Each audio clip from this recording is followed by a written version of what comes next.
Atas petunjuk penyelamat kita dan menurut ajaran ilahi, maka beranilah kita bernyanyi. Bapa kami yang ada di surga, dimuliakanlah namamu. Saudara-saudari terkasih, selamat pagi. Salam jumpa lagi dalam Sabda Siap Saji Selasa 11 Januari 2022, hari biasa pekan pertama. Marilah kita berdoa dalam nama Bapa, Putra, dan Roh Kudus. Amin. Allah Bapa Maha Pengasih, kami memuji-Mu atas belas kasih-Mu yang selalu Kau berikan kepada kami. Semoga kami senantiasa memuji penyelenggaraan-Mu yang agung dalam hidup kami. Dengan pengantaraan Tuhan kami Yesus Kristus Putra-Mu yang hidup dan berkuasa bersama Dikau dalam persatuan Roh Kudus Allah sepanjang segala masa. Amin.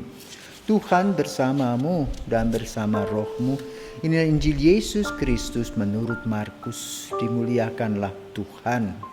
Markus bab 1 ayat 21b sampai dengan 28. Pada suatu malam Sabat, Yesus masuk ke dalam rumah ibadat di kota Kapernaum dan mengajar di sana. Orang-orang takjub mendengar pengajarannya, sebab ia mengajar mereka sebagai orang yang berkuasa, tidak seperti ahli-ahli Taurat. Dalam rumah ibadat itu ada seorang yang kerasukan roh jahat. Orang itu berteriak, "Apa urusanmu dengan kami, hai Yesus orang Nazaret? Engkau datang hendak membinasakan kami. Aku tahu siapa engkau, yakni yang kudus dari Allah." Tetapi Yesus menghadiknya, katanya, "Diam, keluarlah daripadanya." Roh Kudus itu mengguncang-guncang orang itu, dan sambil menjerit dengan suara nyaring, ia keluar daripadanya. Mereka semua takjub sehingga mereka memperbincangkannya, katanya, "Apa ini? Suatu ajaran baru. Guru ini berkata-kata dengan kuasa. Roh-roh jahat pun ia perintah dan mereka taat kepadanya." Lalu tersebarlah dengan cepat kabar tentang Yesus ke segala penjuru di seluruh daerah Galilea. Demikianlah sabda Tuhan. Saudaraku terkasih, Yesus punya kekuatan roh,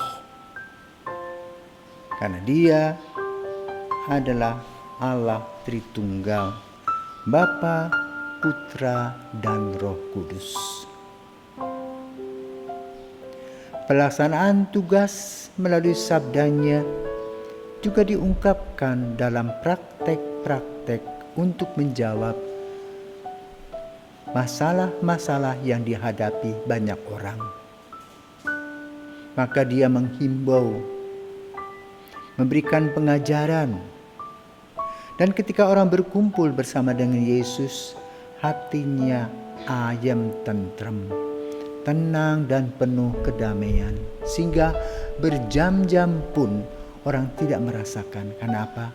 Yesus begitu pandai sebagai guru, gembala yang baik, bisa menerangkan segala hal dan mengarahkan orang agar tidak tersesat. Karena itu banyak orang yang mendengar kalau Yesus mau datang, mereka datang berbondong-bondong, terlebih lagi dengan penyembuhan-penyembuhan. Dalam Injil pada hari ini, ketika Yesus masih sibuk memberikan pengajaran, pengarahan, datang orang yang kerasukan. Tentu ini merupakan satu hambatan dalam pewartaan bagi kita. Tetapi bagi Yesus bukan. Itulah sebuah kesempatan memperlihatkan kekuatan dan kuasa Tuhan.